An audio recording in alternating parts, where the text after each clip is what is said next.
Girls on TikTok dressed like adults. Guess who's making billions?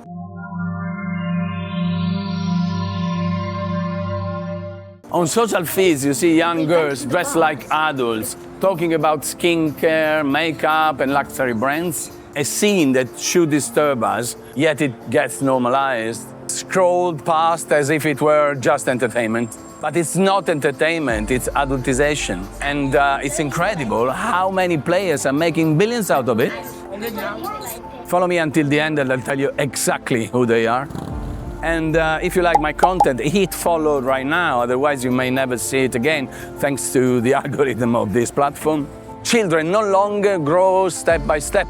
They skip childhood, from cartoons to TikTok, from games to YouTube, to adult influencer reality shows. No filter, no protection. Here in the United States, numbers are already clear. Body image issues, anxiety and depressions are rising among children, even in the elementary school.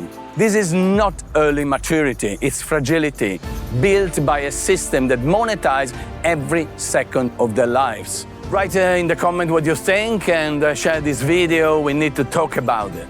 And so, who's profiting the most? Digital platforms, turning kids into content and sometimes even paying for it. Accounts are in the parents' names, so they cash in. And incredibly, it's often the parents themselves pushing their kids in front of the camera, exploiting them as little influencers. Then come the brands pushing adult products onto children.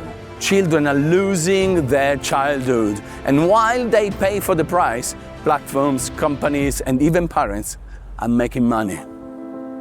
See you soon.